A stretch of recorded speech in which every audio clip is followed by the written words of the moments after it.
মন ভাঙ্গা না মসজিদ ভাঙ্গা, ভাঙ্গায় আল্লাহর কাবা ঘর, ভাঙ্গায় আল্লাহর কাবা ঘর, মন মন্দিরে আল্লাহর বাড়ি, ব্যথা দিস না তার ভিতর। আসল কাবা না চিনিলে, আসল কাবা না চিনিলে, ডাকলে কি আর তারে মিলে, নামাজ রোজা সব বিফলে, বিতা আল্লাহ আকবার। মন ভাঙ্গা না মসজিদ ভাঙ্গা, ভাঙ্গায় আল্লাহর কাবা ঘর, ভাঙ্গায় আল্লাহর কাবা ঘর, মন মন্দিরে আল্লাহর বাড়ি, ব্যথা দিস না তার ভিতর। খুশি রাত্রে মানুষের মন সাজাইলেন আল্লাহ বিশ্বভুবন, খুশি রাত্রে মানুষের মন সাজাইলেন আল্লাহ বিশ্বভুবন, ফেরেশতারা সাজদা করে মক্রনে পাইলান্নতের ভর। মন ভাঙ্গা না মসজিদে ভাঙ্গা, ভাঙ্গায় আল্লাহর কাবা ঘর, ভাঙ্গায় আল্লাহর কাবা ঘর, মন মন্দিরে আল্লাহর বাড়ি, ব্যথা দিস না তার ভিতর। এই জন্য আল্লাহ পাক রব্বুল আলামিন তার নবী ইব্রাহিমকে বুঝাই, ইব্রাহিম রে আমি স্বপ্নে দেখাইলাম তোমার সন্তান ইসমাইলকে কুরবানি করার জন্য। আল্লাহর নিকট ইব্রাহিম নবী বলেন, আল্লাহ গো, আমার সন্তানকে কুরবানির দেওয়ার জন্য আল্লাহ আমি তৈয়ার হইয়া গেলাম।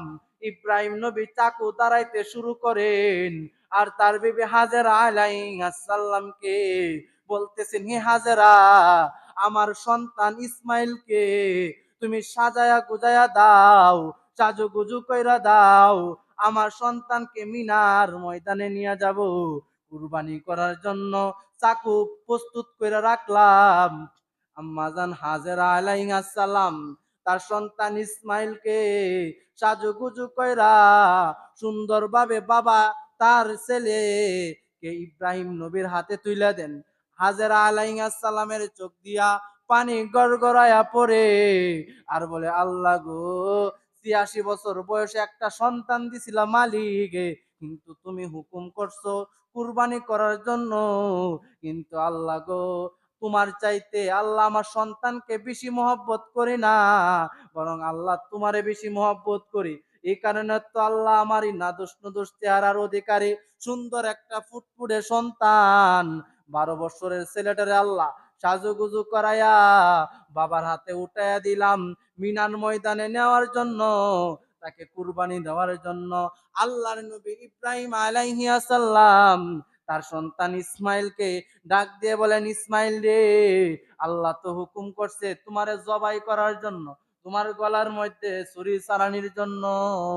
ইব্রাহিম আলাইহিস সালামের ছেলে ইসমাইল বলেন, এ আমার বাবা, আল্লাহ যদি হুকুম কইরা থাকে আপনি ১ মিনিটও বিলম্ব করবেন না, আমি তৈয়ার আছি বাবা, আপনি আমাকে কুরবানি করার জন্য আপনিও তৈয়ার হইয়া যান। সুবহানাল্লাহ। মুসলমান ভাই আমার গভীর মনোযোগ। ইসমাইল এবং ইব্রাহিম বাপ বেটা দুজন ঘর থেকে বের হইয়া মিনার ময়দানে চলে যায় ইসমাইলকে কুরবানি করার জন্য। ওইদিকে শয়তান আইসা, সুম্মা লাআতিয়ান্নাহুম মিন বাইনি আইদিহিম ওয়া মিন খালফিহিম ওয়া আন আইমানিহিম ওয়া আন শামাইলিহিম ওয়ালা তাজিদু আকসারাহুম শাকিরিন। শয়তান আইসা ইব্রাহিম এবং ইসমাইল এবং হাজেরার ডানে আইসা ধোঁকা দিতেছে, বামে আইসা ধোঁকা দিতেছে, সামনে আইসা ধোঁকা দেয়, আর বলেন, হে ইব্রাহিম, হে ইসমাইল, হে হাজেরা, ৮৬ বছর বয়সে আল্লাহ একটা সন্তান দিছিল, তুমি কেন বাধা দেও না তোমার সন্তানটাকে কুরবানি দেওয়ার জন্য মিনার ময়দানে নিয়ে যায়। হাজেরা আলাইহিস সালাম বলেন, হে শয়তান, এটা কি আল্লাহর হুকুমে নাকি ইব্রাহিম নবীর হুকুমে? বলতেছে, আল্লাহ ইব্রাহিম নবীকে হুকুম করছে। তখন হাজেরা আলাইহিস সালাম বলেন, আল্লাহ যদি হুকুম কইরা থাকে আমার সন্তানকে কুরবানি দিয়াই আমি হাজেরা আলাইহিস সালাম খুশি আছি। সুবহানাল্লাহ।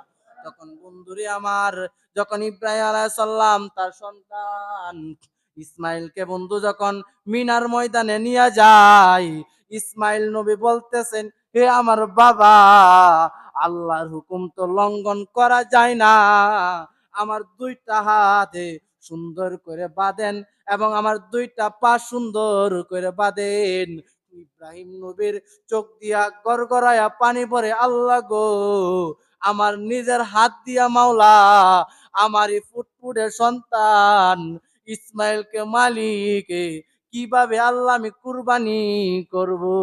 ইসমাইল নবী সান্ত্বনা দেয় সন্তানে যে বাবা চিন্তার কোনো কারণ নাই, আমাকে আপনি যদি কুরবানি দেন এর বিনিময়ে আল্লাহ পাক রব্বুল আলামিন আপনাকে উত্তম বদলা দিবেন। সন্তানের কথাই বাবা ইব্রাহিম সন্তানের হাতে সুন্দর করে বাঁধেন এবং পায়ের মধ্যে সুন্দর করে শিকল দিয়া বাঁধেন এবং ইসমাইল নবী বলতেছেন, এ আমার বাবা ইব্রাহিম, আপনি যখন আমার কুরবানি করবেন তখন আমার চেহারার মধ্যে একটা কাপড় দিয়া রাখবেন, কারণ বাবা গো, আপনি যখন আমাকে শুয়াইয়া কুরবানি করতে চাবেন, আপনার দৃষ্টি যদি আমার চেহারার দিকে পড়ে যায়, এ আমার বাবা, আপনি হয়তো নিজেকে কন্ট্রোল করতে পারবেন না, আপনি আমাকে কুরবানি নাও দিতে পারেন। মুসলমান ভাই আমার গভীর মনোযোগ, ইব্রাহিম নবী ইব্রাহিম আলাইহিস সালাম তার সন্তানের হাতে বাঁধলেন, পায়ে বাঁধলেন এবং সন্তান বাবারে আরো বলেন, বাবা গো, আপনি আমাকে যখন কুরবানি করবেন, হে আমার বাবা, এর আগ মুহূর্তে ছুরিটা সুন্দরভাবে দাঁড়ায়া নিয়েন, কারণ বাবা গো, আপনি যখন আমাকে জবাই করতে চান, ছুরিটা যদি দাঁড় না থাকে, আপনি আমাকে জবাই দিতে আপনার কষ্ট হয়ে যাবে। এই কথা শুনে ইব্রাহিম নবীর চোখ দিয়া জড়জড়ায়া পানি পড়ে আর বলে, আল্লাহ গো, আমার সন্তানকে জবাই দিয়া যদি তুমি খুশি থাকো মালিক, তাইলে আল্লাহ গো, আমি আমার সন্তান ইসমাইলকে কুরবানি দিয়াও খুশি আছি। সুবহানাল্লাহ। মুসলমান ভাই আমার গভীর মনোযোগ, ইসমাইলকে যখন মাটিতে শোয়া দেয়, ইসমাইল আলাইহিস সালামের মুখের মধ্যে যখন ইব্রাহিম নবী কাপড় দেওয়ার পরে উপরের দিকে ইব্রাহিম নবী ছুরিটা নিয়া সন্তান ইসমাইলের গলার মধ্যে বিসমিল্লাহি আল্লাহু আকবার বলে ছুরি চালাইবে, এমন অবস্থায় আল্লাহ পাক রব্বুল আলামিন জিব্রাইলকে বলতেছেন, জিব্রাইল রে, এই মুহূর্তে তুমি জান্নাত থেকে একটা উট নিয়া ইসমাইলকে সরায়া দাও এবং এই দুম্বাটাকে তুমি ইব্রাহিমের ছুরির নিচে দিয়া দাও। মুসলমান ভাই আমার গভীর মনোযোগ, জান্নাত থেকে ইব্রাহিম আলাইহিস সালামের জন্য আল্লাহ পাক রব্বুল আলামিন একটা দুম্বা অথবা একটা উট পাঠায়া দেয়, ইসমাইলকে সরাইয়া দেয় এবং ছুরির নিচে একটা দুম্বা ধরে দেয়। জিব্রাইল যখন কুরবানি হইয়া যায়, যখন ইব্রাহিম নবী দেখতে পাইলেন যে হাতের মধ্যে রক্ত পড়ছে, ইব্রাহিম নবী তো নিশ্চিত যে সন্তান জবাই হইয়া গিয়াছে।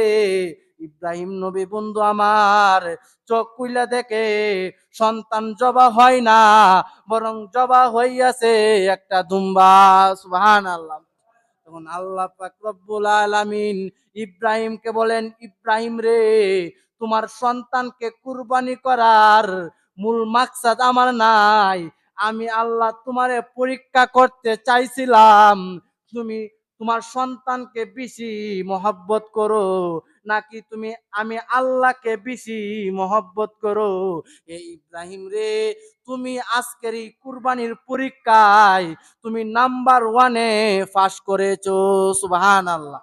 আবার ইব্রাহিম নবীরে বলেন, হে ইব্রাহিম নবী, চিন্তা নাই, তোমার এই স্মৃতিটা ধইরা রাখার জন্য কিয়ামত পর্যন্ত যত মানুষ আসবে, কিয়ামত পর্যন্ত যত আমার বান্দা আসবে, যে বান্দা নেশাব পরিমাণ সম্পদের মালিক হবে, ওই সমস্ত মানুষ জিলহজ মাসের 10 তারিখে তোমার স্মৃতিটাকে ধরে রাখার জন্য যতদিন আকাশের মধ্যে চাঁদ থাকবে, যতদিন জমিনটা ঠিক থাকবে, ততদিন পর্যন্ত তোমার এই কুরবানির আমলটা জারি থাকবে। সুবহানাল্লাহ। এই জন্য ভাই আমরা আজকে বুঝতে পারলাম যে এই ইব্রাহিম আলাইহিস সালাম এবং ইসমাইল নবীরে কিভাবে যে ভাই আল্লাহ পরীক্ষা কইরা, এবং আল্লাহ বলছে, ইব্রাহিম, তোমার চিন্তার কারণ নাই, পেরেশানির কারণ নাই, তুমি যে একটা প্রতিজ্ঞা দিছ, তুমি একটা যে কুরবানি দিছ, এই কুরবানিটারে আমি স্মৃতি হিসাবে রাখার জন্য কিয়ামত পর্যন্ত যে সমস্ত মানুষ নেশাব পরিমাণ মালের মালিক হইবে, প্রত্যেকের উপর আমি আল্লাহ কুরবানি করাকে ওয়াজিব করে দিলাম। সুবহানাল্লাহ কইতেন না? এই জন্য ভাই, আমরা যারা কুরবানি দেওয়ার সামর্থ্য আছি, আমরা অবশ্যই কুরবানি দিব তো ইনশাআল্লাহ ভাই। কারণ বাপে যদি আল্লাহর হুকুম পালন করার জন্য সন্তানকে কুরবানি দিয়ে দিতে পারে, আপনার 15-20 হাজার টাকা খরচ করে এই 15-20 হাজার টিয়ার আপনার এত মায়া, আল্লাহ কইতে কুরবানি কোনো ব্যক্তি দিলে আল্লাহ তার সম্পদ বাড়ায় দেয়। সুবহানাল্লাহ কইতেন না? আল্লাহর কাছে তো একটা সিস্টেম নিয়ে জারি করতেন, আল্লাহ আমার যাই আছিল আল্লাহ এটি দিয়ে একটা কুরবানি দিয়ে একমাত্র তোমারে সন্তুষ্ট করার জন্য আল্লাহ মাফ করে দেব। একটা উসিলা আল্লাহর কাছে কি করা লাগবো? পেশ করা লাগবো। কাজে ভাই আল্লাহ পাক রব্বুল আলামিন আমাকে আপনাকে প্রত্যেককে ভাই, আমরা যেন এই কুরবানির পশুগুলি, আর আমরা কুরবানির পশুগুলি কিনবো একটু সুন্দর সুন্দর দেখে, নিখুঁত দেখে। আল্লাহ পাক রব্বুল আলামিন আমাকে আপনাকে এই কথাগুলির উপর আমল করার তৌফিক দান করুক। যারা সুন্নত পড়েন, আমরা কাবলা জুমা ছাইরা সুন্নত পড়েন।